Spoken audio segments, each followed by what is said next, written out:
Welcome to the fourth video in SPSS for Beginners from the RStats Institute at Missouri State University.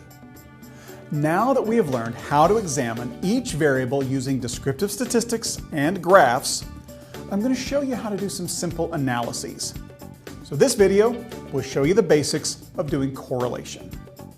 When you're ready to do a correlation for real, watch the other RStats Institute videos to learn more about the theory, the analysis, and how to write up your findings in APA style.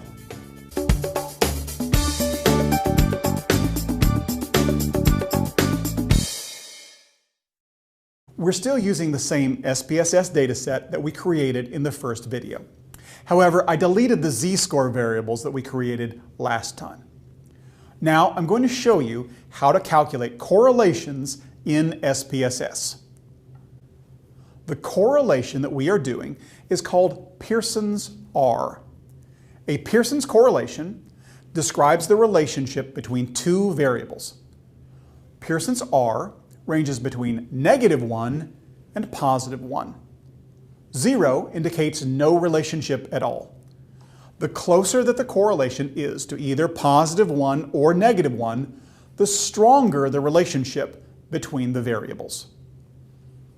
We are interested in the relationship between height and weight. Notice how the data have already been set up. Each person has a pair of scores. Your height should be paired with your weight. It makes no sense to pair your height with my weight. So it's very important that each pair stays together. We have 10 pairs of scores. Our sample size is 10. Each pair counts as one case. So remember that we have two people without height and weight scores. They are not going to be included in this analysis. In fact, SPSS will simply ignore those cases with missing values. So let's do a correlation. Go to Analyze, Correlate. Now Pearson's R correlates two variables, so choose Bivariate. As before, all of our variables are here on the left. The two that we want to correlate are height and weight. So we need at least two variables. When you move over the first, the OK is still not available until you move over the second. Now we could add additional variables, but each would be correlated only two at a time. We have some additional options here as well. We could calculate Kendall's tau or Spearman's rho if we had different data. But for now, let's just stick with Pearson's R. SPSS assumes that we want two-tailed significance tests and that we want to flag significant correlations. But we haven't talked about significance tests yet, so for now, just know that significance tests tell us something important about the variables. In this case, our correlation is statistically significantly different than 0. If it is, SPSS will flag it. All of the default settings are just the way we want them, so click OK to run the analysis. The box that we see is called a correlation matrix. The correlation matrix shows the correlation coefficient for every combination of variables. So we have two rows, one for height, one for weight. And we have two columns, one for height, one for weight. Where each row and column intersect, we see the correlation coefficient between those two variables. So in this quadrant of the matrix, we see the correlation coefficient between height and itself. No surprise, it's 1. It's a perfect correlation. We see another perfect correlation down here on the lower right, which is the correlation between weight and itself. SPSS will compare every combination of variables, including each variable and itself. Now these correlations are not very interesting because we already know that every variable will always correlate with itself at a +1, no matter the variable. The interesting correlations are in these off diagonals. The top left box is the correlation coefficient. It will always be between +1 and -1. Below that is the significance level.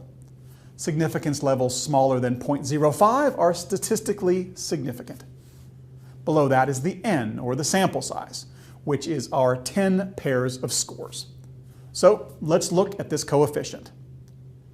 Notice that the off-diagonal correlations are the same because height correlates with weight exactly the same as weight correlates with height. In this case, it's a 0.574, which is pretty strong, but not significant because the sample size of 10 is pretty small. You are always more likely to find significance with larger sample sizes. If this correlation was significant, we would see some asterisks next to the coefficient. So as I mentioned, you can correlate more than two variables at a time. And you could even use correlation with nominal variables, as long as it only has two levels. In fact, let me show you. Go to Analyze, Correlate, Bivariate. All we're going to do is throw in a third variable, gender. And this is actually called a point biserial correlation. More on all of that later. For now, just click OK. We get another correlation matrix, but this time it's bigger. It has 3 rows and 3 columns. The correlations between height and weight are exactly the same as before, but we also have correlations with gender. Because the correlations are negative, as one variable goes up, the other goes down. Remember that we coded males as 1, females as 2, so the 1 is smaller.